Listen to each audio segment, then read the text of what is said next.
when you lose rhythm, you are going from rigidity into surrender, because you can't do it further anymore. And with the surrender, you go into relaxation, into flexibility. So from rigidity to flexibility.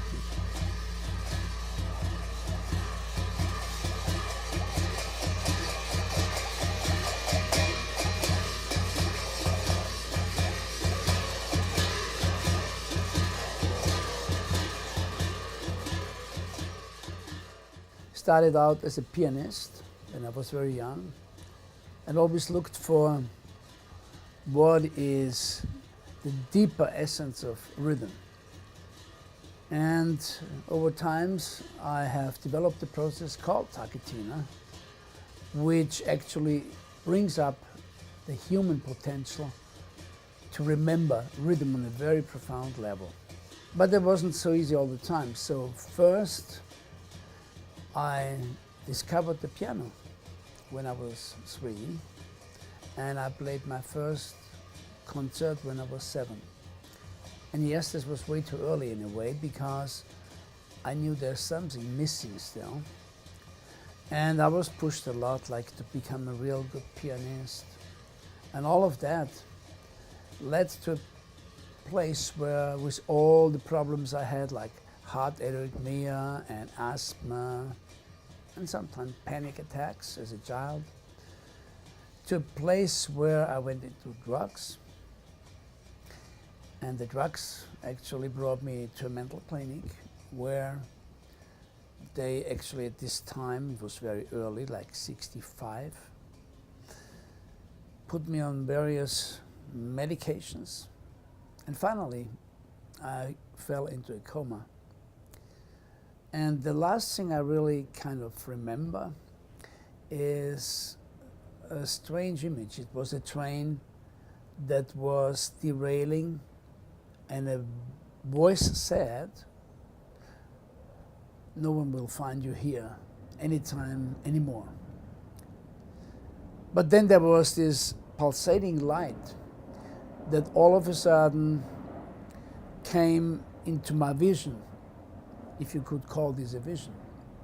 But I knew I had to keep that connection going, and I did. And it brought me back to life again, and also to the search for the pulse of life.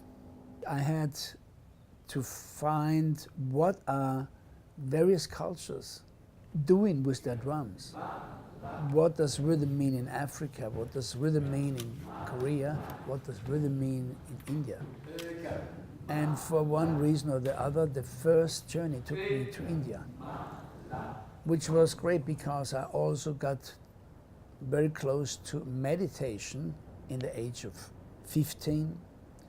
And I had a teacher called Harish Johari, who introduced me into pranayama.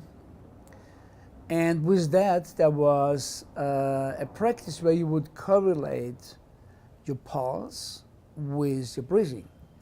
And there were a certain amount of heart rate pulses connected with inhaling, stopping, exhaling, stopping.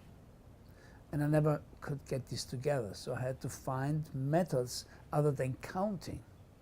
And I started to play with my mouse, where I could develop repeating cycles, such as G starting in the throat, M going to the mouth, and L going up in the tongue. So G, M, L would give me a 3.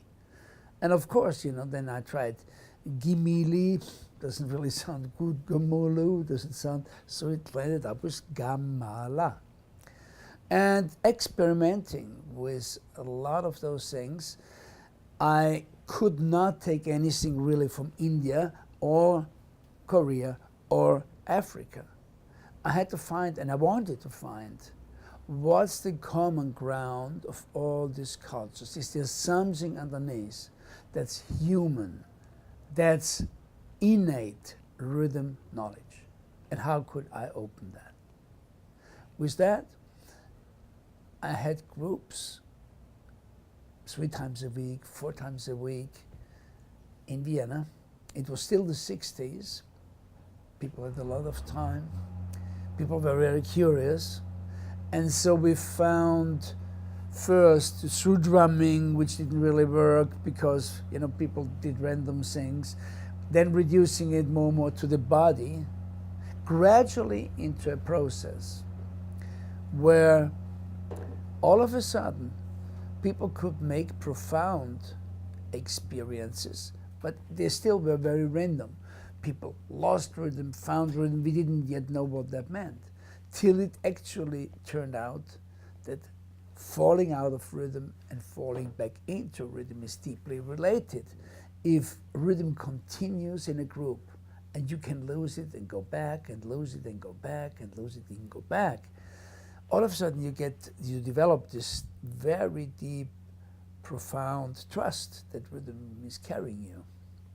Very soon it turned out that my heart arrhythmia started to become better, and well, I wasn't sure if it was connected to that, but I had the suspicion. And we all found out at this time that the trust in rhythm was somehow very deeply related to trust in life. So this process went on till 1970, where finally the first real format of TaKeTiNa, which is just rhythm syllables. TaKeTiNa per se doesn't mean anything. It's not a secret language. It's again T in the front of the mouth, K throat, T again throat, and then N. So it's like TaKeTiNa. It's again a movement in your mouth that you subconsciously, as you repeat it, create this 4-unit or 4-subdivision, whatever you use it for. And even without knowing that you do that, you have several effects from that. There's research now in various ways. They did it with monks meditating and reciting sutras, that when you repeatedly and relaxed recite a mantra, you are able to absolutely step out of compulsive thinking. That means that kind of thinking that, you know, chases you all the time, this idea and this and that. And for example, you want to sleep and you repeat your thoughts. All this can really calm down a lot with speaking just these rhythm syllables in 2 ways, resonant and percussive. And that alone is a form of voice training in itself. It changes the voice in your daily life. The rhythm of your voice becomes more intense. It transports more information.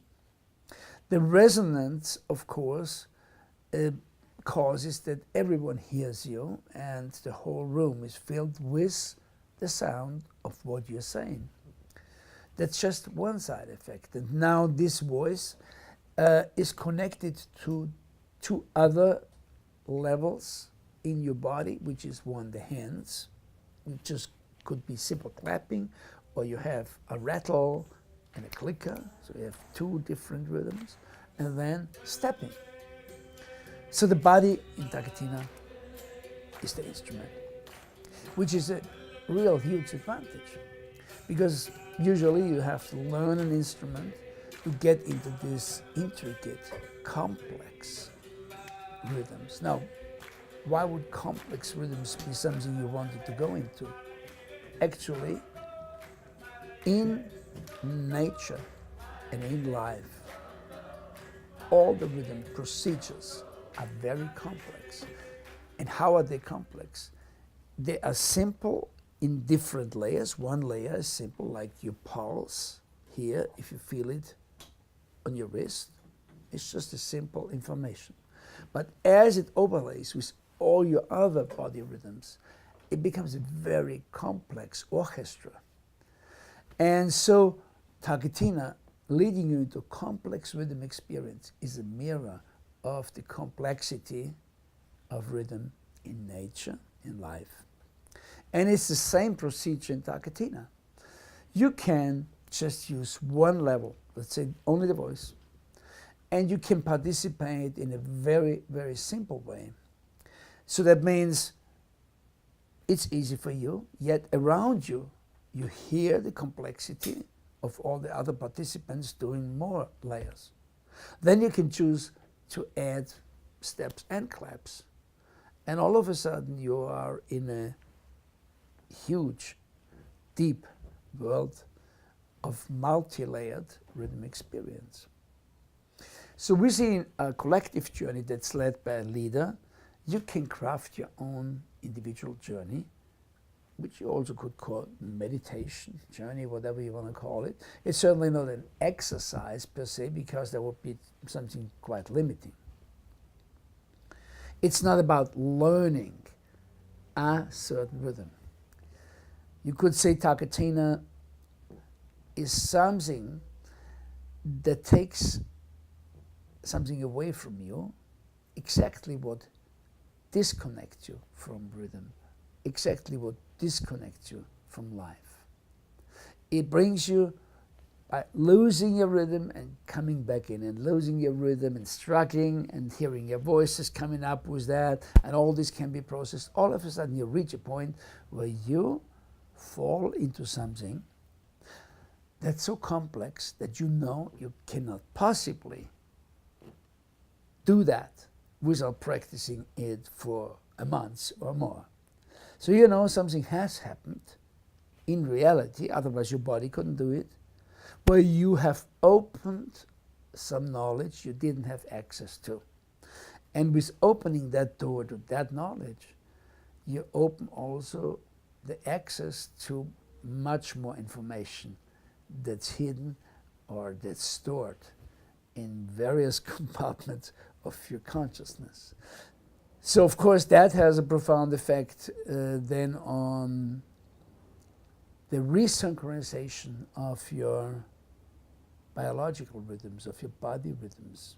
In this life, in a modern world, you are kind of pushed out of a flow of rhythm quite easy.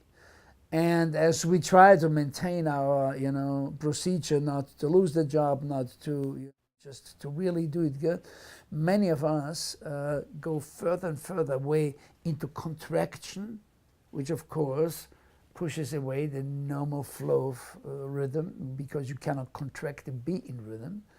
As you push time, you get tired, you feel your muscle cramping. Also, you're just stepping simple steps. You're clapping way too loud, too hard, so you're doing much more than you need to do. And as it goes for hours, you all of a sudden get in this balance by, also losing it. And why is losing so important? Because when you lose rhythm, you are going from rigidity into surrender, because you can't do it further anymore. And with the surrender, you go into relaxation, into flexibility.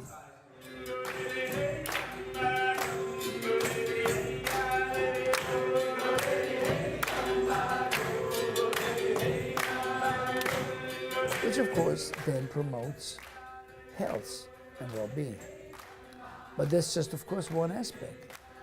Because the other aspect is, in TaKeTiNa, you will be guided by the process and by the way how the leader acts, that you can witness where you are doing too much, where you're just pushing it, where you are only rely on willpower, on action, which is not bad, but as it's alone, it pushes time, it feels uncomfortable, you get tired.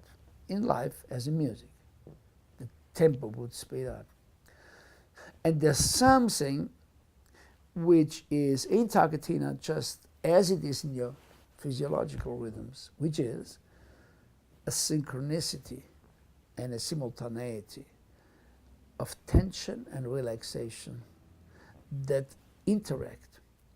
When, for example, the heart goes in a state where it's quite irregular in its procedures of pulses, while at the same time it is regular in some other pulses.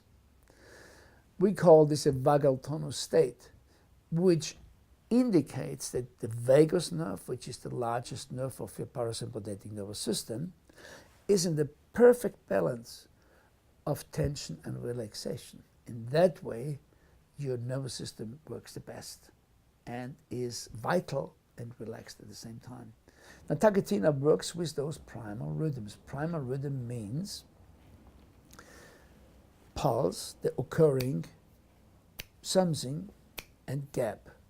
As it comes into action, projects itself into just this, or 1, 2, 1, 2, or 1, 2, 3. So bigger and bigger cycles, recurring cycles. There was actually an experiment in Stanford University where people were lying in a place that was sheltered actually from any other noise, and what they was hearing is exactly measurable equal pulses.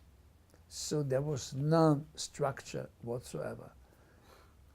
And now, as they went out, after I think it was about 15 minutes, they were asked, what did you hear? And one said, oh, it was 3, bum, bum, bum. And one said, well, it was 4. And one said, it was 2. So we have that kind of tendency in us already too. So pulse, cycle, and then in between those two pulses, there's a gap. And this gap can fill with a midpoint. So it can divide into 2. Mata, gammala, gammala, gammala, divide into 3, divide into 4, 5, 6. So all these 3 manifestations, pulse, cycle, subdivision, basically are forms of primal rhythms. And now comes a very curious force into work, which is called synchronization, because any rhythm that meets another rhythm, is flexible and connected, will adjust. So out of this, sometimes you will have rhythms that are not starting at the same point, so they're logging into the next division point, and you have, and with that, the whole world of offbeats is creating, the offbeat ma, the offbeat la, the offbeat TaKeTiNa, and then sometimes 2 pulsations are so different that they wouldn't even adjust. So one is pulsating 3 times, where the other just pulsating 2 times. And then you have the whole world of polyrhythms, which is the foundation of all the African rhythms, of all the Afro-Brazilian rhythms.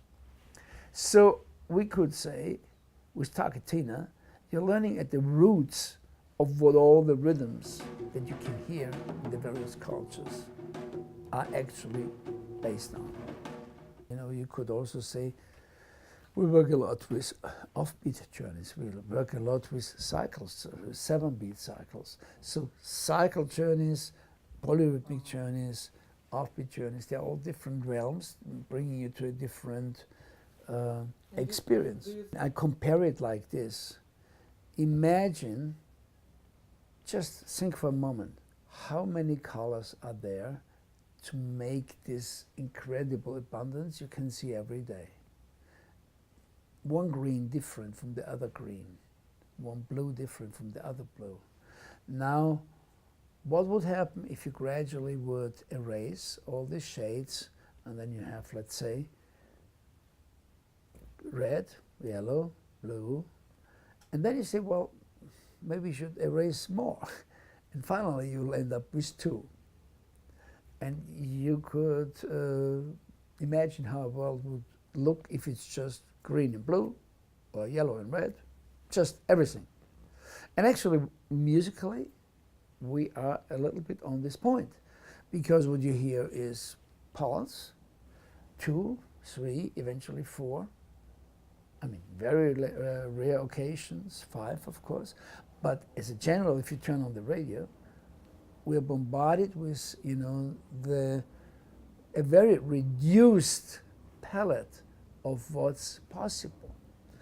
Now, with the 7, you're discovering not only a space outside, but this 7 lives within you. You have an inner knowledge and image about those 7 or 11 or 12. That's why, for example, in India, you find in the old Indian tradition or Middle Eastern drumming tradition, everything between 2 and 108 cycles. So with that, you are experiencing space in a very profound way. Space is a very, very delicate thing. First of all, we're kind of educated to go from event to event to event to get this done. So we're focusing on what's the next event, omitting the experience of the space that leads us to that event. So in TaKeTiNa, this will reflect in, I'm clapping too early, don't let it come. In TaKeTiNa, you can see how 2 things cooperate. There's this flow, it flows, it pulsates, and I clap. Now, if I clap too much with the focus on the event, I will clap too early or too late, because I, with my overactivity, cannot sense the attraction of the pulse coming. So I do something and it evolves, now come together. That's a big thing, because it's in life too. I plan something, let's say a project, but then it unfolds, and very often different than we think it is unfolding. So how do I deal with that I and it balance, you know? I cannot argue with rhythm. Well, I clapped and rhythm should have been here already. So it's a very, very hands-on learning to surrender the I to a bigger force that we call rhythm, or it pulsates, equals rhythm. If you get empty in this process, and you need to get empty to let it come to you, that you sense that, then you can play with it. And actually, the whole life is around playing. It's not you can't do this and you should do that, or you should not do that and should do that. You can explore everything, really, if you know what you're doing. And I really believe deeply that when you get to this point where all of a sudden you encounter a moment, and that happens very often in TaKeTiNa, where you don't know anymore where you are. You lost it, and you lost it profoundly. You know, the whole vestibular organ tells you, the equilibrium tells you, we don't know. That doesn't make sense. And you don't know where to clap. You don't know what to say. You're surrendering to the unknown. You are, if you allow it, entering a space of the unknown, which is the most mysterious and the most exciting place there is on the world. Because now it leads you to new solutions, and it also leads you, if you allow that, to emptiness. Because there are no more thoughts, there are no more concepts, because you don't have them. Now, of course, you could contract and say, oh, I'm not in, and you build all this, you fill up the whole room with that. But you can at the same time surrender to this not knowing. You can surrender to that emptiness. And with that, and that's the mysterious thing, as you're empty, as you become a vacuum, the whole abundance of life, and you don't know what that is. It's not something you can say, oh, this, and that. Is start of really filling you up. And you're right in the middle of, that's life. So you can play with life. You can buy a nice house, as long as you don't get really attached and trapped, for example, You have to surrender everything now to this house, which you start to hate because you can't afford it anymore, and you are in the treadmill and all of that. Then you just let it go, like a TaKeTiNa. It clapped too much, you're getting headache, you let it go. So it's a very, very, very deeply related process where you can, everything in your life, bring to this process. That means everything you are will show up in this process. And the good thing is it shows up in an encoded way. That means it shows up in something which is related to rhythm. So it's not so hot like a relationship. You don't want to lose that. A job, you don't want to lose that. So it's always in life about, existence and all of that. In TaKeTiNa, you can play with those things. They will show up, and you will know, oh man, I'm hindering myself here very much. So when you transform it in TaKeTiNa, you will have a repercussion, you will have an echo in your life, exactly in what you have transformed in TaKeTiNa.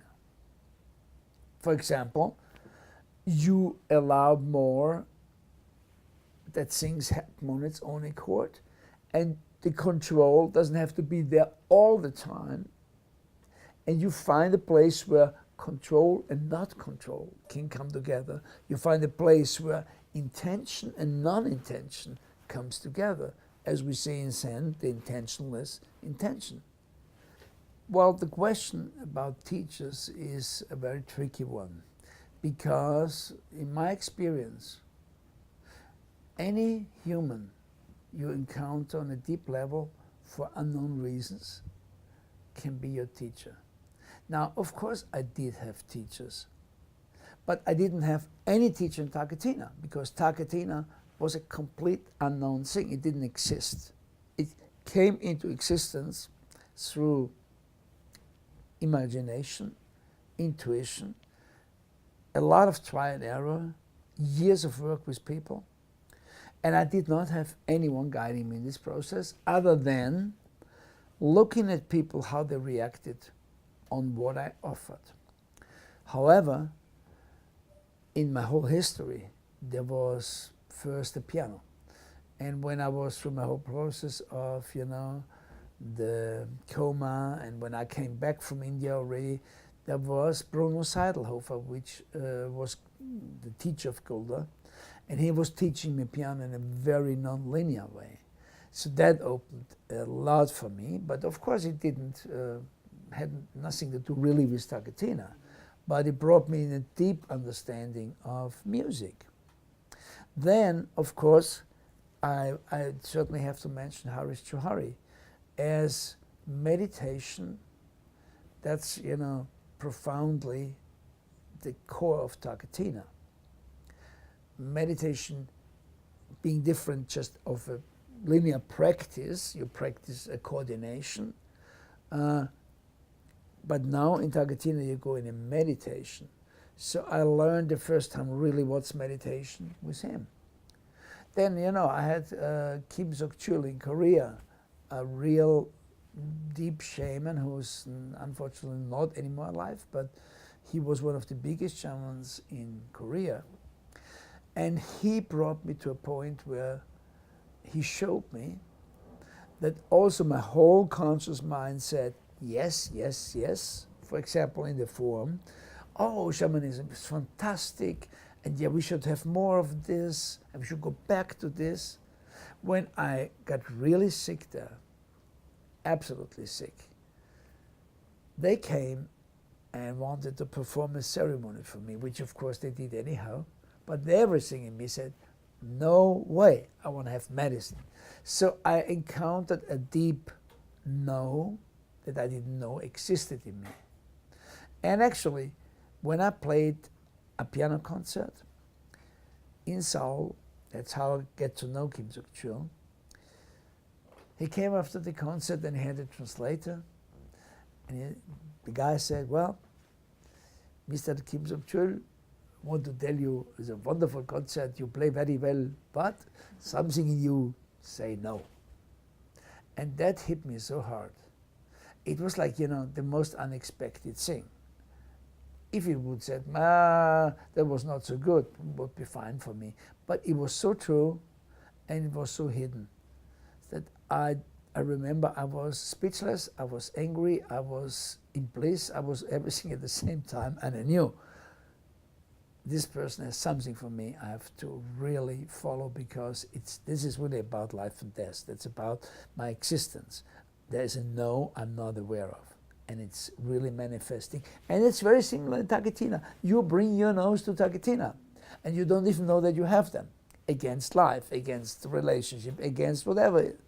And they show up in TaKeTiNa in a very subtle way, which allows you to process them with love, with self-respect, with in your own tempo, actually, because you get it again and again and again, and then you have also this magic of the unknown, because you can't avoid it.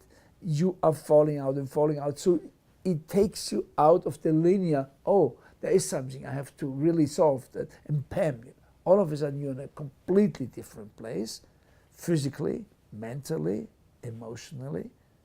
And because that happens, you're going in quite giant steps, even in 3 days. So in 3 days, you can transform a lot of things that keep you away from life, that keep you away from being happy. Happy in a sense that you're not relying, oh, I'm happy because the sun shines, oh, I'm happy because I won in the lottery, or I'm happy because I have a nice girlfriend, or I'm happy because. The because goes away, and as it is, you are happy because of life. Well, you know, human existence is so crazy and so overwhelming that we have to say, wow, to make steps, it takes a lot of courage. That's why most of the people stay in the little box and don't try to go out of this. So, in my opinion, it needs kind of a real motivation. Sometimes there can be a deep suffering that you say, I can't bear this anymore, there must be something different. Or the loss of a very loved person, or something that wakes you up to say, I have to do something.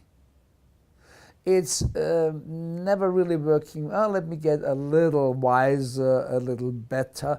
That really doesn't accommodate results. You could, on the other hand, and it happens many times in TaKeTiNa, you go there and say, oh, just a nice rhythm workshop, let me practice a little rhythm, and all of a sudden, you're right in the middle of a huge turmoil, because you discover yourself in a very deep way you haven't seen yourself before. And that will be the motivation. Now, the first reaction of many is that they go home in the first evening and say, I don't do this anymore, I can't do that. That's too strenuous, that's too heavy. But they come the next morning, and that's the really peculiar thing. Something in them tells you, you go. Also, they don't want. And so in the second day, they cut through deeper layers that now open more doors, and vitality comes out. And first revelations come out. And basically, many people land up in a place where they start to crack up about themselves, which for me is the foundation of transformation. You cannot really seriously transform yourself. Like, oh, I'm really getting wiser and better. So, you know, this humor that's inherent in TaKeTiNa, because it's funny to see yourself failing all the time and how you avoid to come back. It's really funny. And if there's a good leader who kind of, you know, opens the door that you feel safe about cracking up about yourself, then this is a real boost into evolution. So I would say, for anyone beside TaKeTiNa, so if there's no humor, evolution is really difficult. Yeah, because you can do the same thing what people do in the outer world. Let me get a bigger house, a bigger car, a nicer woman, You can do like, let me get wiser, let me get, more enlightened, let me go, this is the same thing. It's just the subjects have changed. Instead of house, more enlightened, and just, So that's a trap.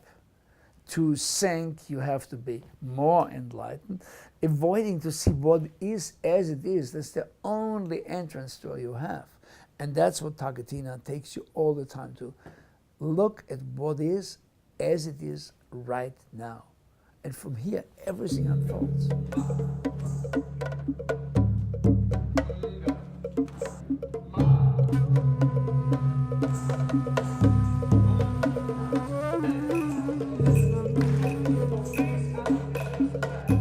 Chaos is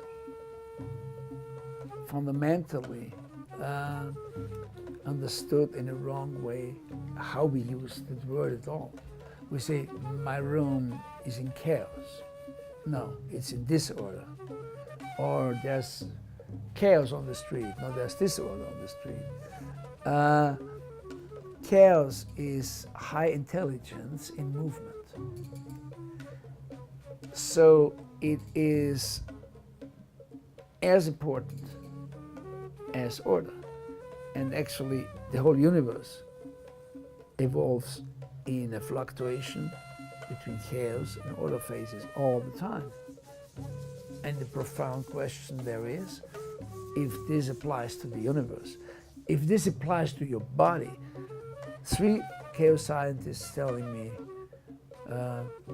Dr. Peitken is one of them who works with Mandelbrot, says if you could turn off all the chaotic processes in your body, you would be dead at this moment. So if this is so important, if that intelligence that is non-linear, that you cannot pinpoint and say, because it's chaos, it's so important, why have we abandoned it out of our learning system? So it's an inherent element in learning with TaKeTiNa. And only through going in a soft way through chaos. If you contract, you freeze chaos and you land in disorder. If you allow to open yourself to the unknown, to the awe, to the curiosity, my God, where am I, what's happening, then it guides you through all of a sudden what you have all the time looked for. It puts you exactly into that new order. Because in chaos, you're very open if you surrender to it. And it leads you right to the place that you have looked for. But you resist it, basically. My take is that I would not say it's bad to use music as entertainment. That can be wonderful. If you have the samba evening where we dance, it's entertainment. And already this goes, of course, in community building too. The danger that's inherent in it is that we now divide ourselves into the star that, of course, I admire, I want to be, and I'm sitting passively here and perceive whatever comes. And of course, the separation of the star and me, and the idol and me, brings me further and further away from it, because I want to be like him or her. I want to do the same music like him or her, not find my own music, not find my own, deeper structure that I am. So in that way, focus on entertainment can narrow you down to go away from your own path. But if you're on a path, you can go dance salsa, you can hear a nice concert, and enjoy that concert. And while you're in this concert, you can just enjoy this music. I go many times to a classical concert, to opera, to jazz concert, and I totally enjoy that. And it's almost like TaKeTiNa. It takes me to this still place, and so it's not that this entertainment per se is the problem, but how we handle it. Like anything, computer is not a problem, but you can make it a problem. Concerning, transferring that knowledge to drums, for me always the question was, what's my music? What's my musical expression in this world? And for that, yes, I can learn African drumming, I can learn Brazilian drumming, I can learn Korean drumming. However, I played Django for many, many years, which is a Korean drum. I've been learned by the best teachers there, but I never would pretend to be a Korean drummer because I'm not, I'm Austrian. Now, TaKeTiNa actually does several things that frees you from just learning patterns. One is, it works with steps, and the steps are most of the time side steps. That means you shift your body weight in a regular way over a long period of time, which entrains in the vestibular organ, in the equilibrium, connects to the sensor motor system, and creates an autonomous movement. So if the autonomous movement with your body becomes smaller and smaller and smaller, it becomes an internal movement that goes on its own accord. So you can play and sense that 7 beat, that 11 beat, that now runs within you. And to improvise, you exactly need that, because improvisation, in my view, is not playing a pattern and then varying this pattern a bit and then varying it again a little bit. That is just, going on tracks. That is not very exciting. The excitement comes from, again, not knowing this unknown place. The one thing you know is the space, which is whatever you choose, the 9, the 7, the 5, the 4, the 8. But then, what will you create in that? And for that, TaKeTiNa gives you these 3 parameters: basic pulse, cycle, subdivision. If that's entrained in your body, you can absolutely allow your mind, your body, and everything that you are to go wild and hear something you have never heard. And this is the most exciting thing. If you play your taiko in the way you've learned it, it's kind of also boring because you know exactly what you will be playing. But if there is a known and an unknown at the same time, you start with something you know, and then all of a sudden you open the door to something will happen in the improvisation which you don't know. That is where the audience gets this goosebump, because everyone knows, there's something happening that's just right now. It hasn't been planned. So I believe in a linear way of learning a drum, you're missing that point. Now, even in technique, I believe, there is a little trap, because in sitting, let's say you sit, you learn a conga, and now you play a simple rhythm, let's say a tupao. If you're a little, skilled, you can play this very soon, but your sounds still are very crappy. They can't sound good in a short time. What TaKeTiNa does, it gives you a very simple rhythm here, just a motif, rum back, where now here a different rhythm is, and where here another different rhythm comes into life. And so you have the possibility of being simple and chuck, very complex. So it never gets boring to do that, because you're so challenged. And yet now this is all the time in the world to get really good slap, get really good bass, get really good open. And so over time in TaKeTiNa, you develop really brilliant sounds. Sounds that have clarity, sounds that have articulation, sounds that have resonance. And therefore this drumming has different reach out. And in addition now, as you have all this, it doesn't matter if you do it left or right, because they are becoming equal. And all you are, you're part of the audience, yet you're the performer. Because you listen to yourself and it unfolds. And that's a very fascinating way. I missed that in piano because no one could teach me how to improvise a fugue. That would be fascinating. But the only thing remaining was like, you know, the cadenza in a thing. So I always played music from someone that was really great. But I knew from the beginning to the end what I was playing. And that was narrowing me down a lot. And of course, if you are a pianist today, what you will play on your recording, every single, you know, sonata and what have you has been played hundreds of times by absolutely wonderful pianists. So the art of improvisation, and even more than the art of composition. How do I bring percussion instruments and then also sound instruments, starting with mallets, gongs, and then even flutes or whatever going in this world, together. All this can be learned with TaKeTiNa, and actually all my compositions based on TaKeTiNa that I've done with mega drums and that I'm currently doing for the Auckland Philharmonia Orchestra with the composition Waves Upon Waves. It's all based on archetypal rhythm and on the knowledge of TaKeTiNa. It's a simultaneity of being prepared and allowing all preparation to go.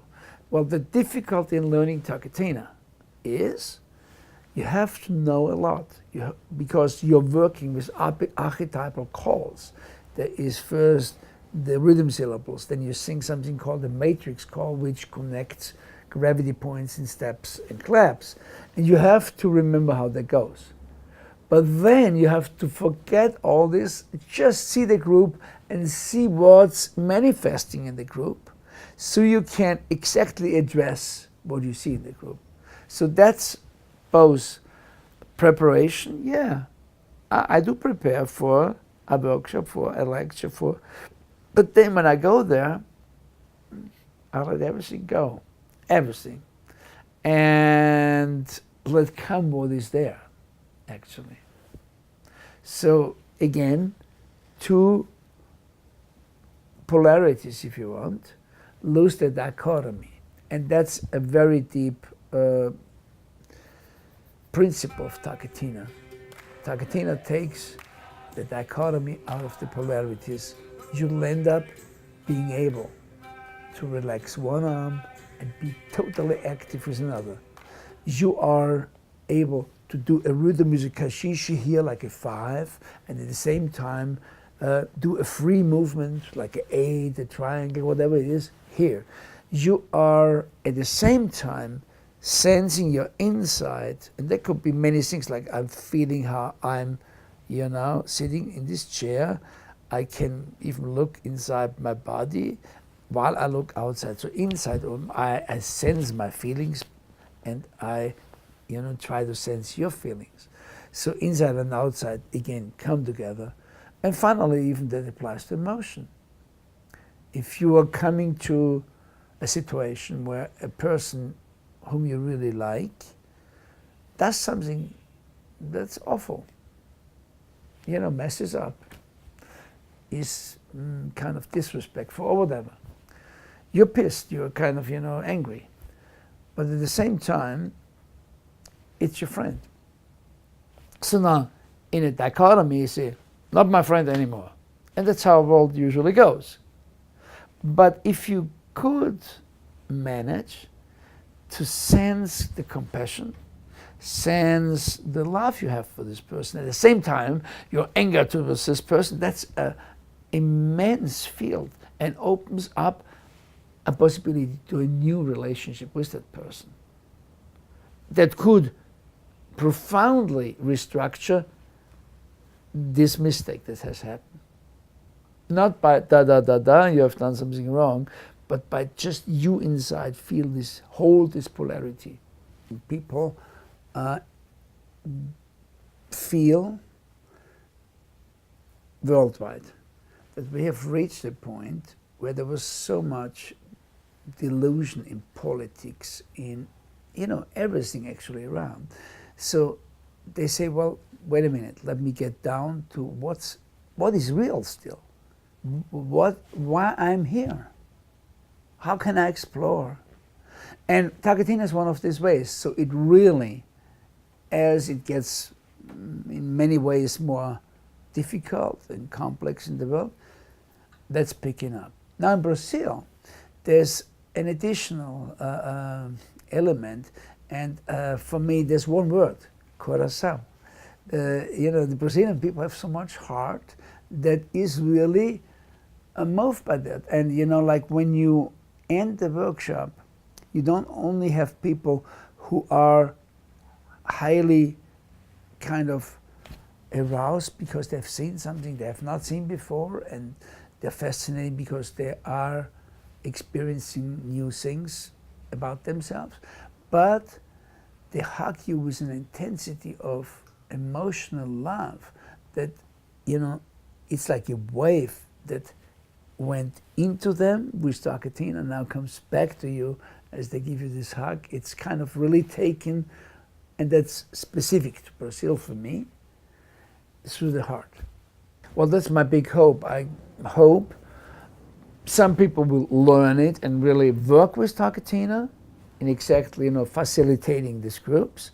But then there's quite another thing too possible, like someone makes just a workshop, and now in 3 days experiences, oh, wow, chaos brings me to this point, and will then go back to maybe being a teacher and work with children differently, not trying to calm them down and to just, get it really right, but allow that chaotic moment to be a guide in it. And I mean, this will be so exciting for the kids and exciting for anyone who is in it, because you are like on an adventure, on not something you have to learn. That's so boring. It's an adventure. I really deep, well, I can only say it from my own, that doesn't just apply to male-female, it also applies to male-male, female-female. The whole relationship to someone else is based on, can you allow the other person to perceive equally strong than you perceive yourself? That's where it starts, because if you only perceive yourself, there's a problem. If you only perceive the other, it's the same problem. Now, if you have managed to get this field going where you're present and the other person is present in your perception fully, new things arise. Are you able to allow this person to be as she or he is at the moment? That reflects in a partner exercise we do in TaKeTiNa. People freak, they're clapping together, they have a rattle, they step. Now they think, oh my God, if I fall out, he will fall out or she will fall out. So you have all this interplay where you think you're responsible for something, but you're not. So there's a lot of mirroring of relationship dynamics, but again, encoded in rhythm.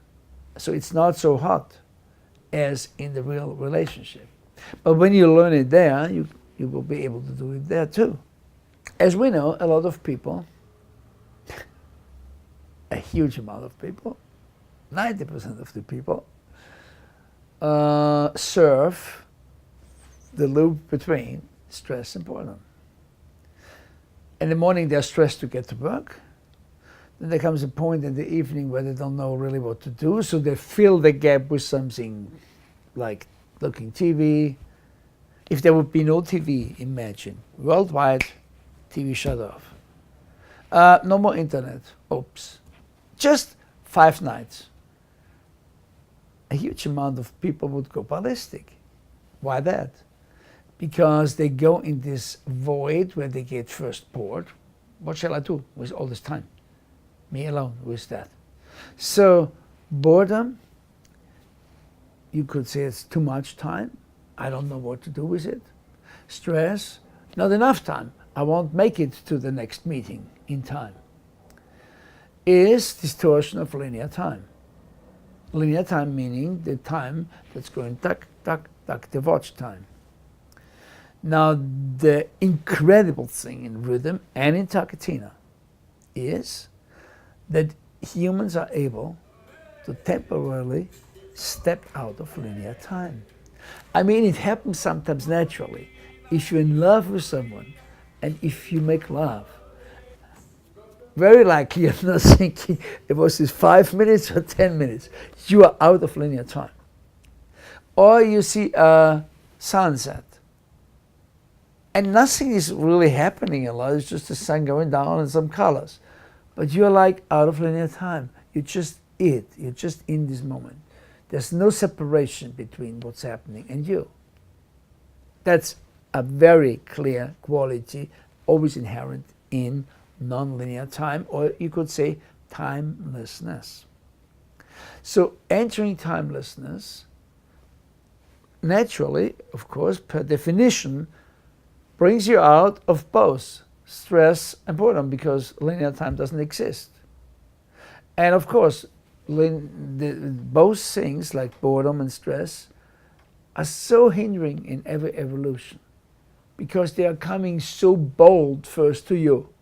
Oh no, I have to do this first, and this has to be done till tomorrow, and you're and have no time, and no, I can't meditate, no, I can't read this book, no, I have to do that. Or then you're all of a sudden somewhere in nature, and what to do? There's no TV, only the birds, and so going out of that, you see the world with new eyes.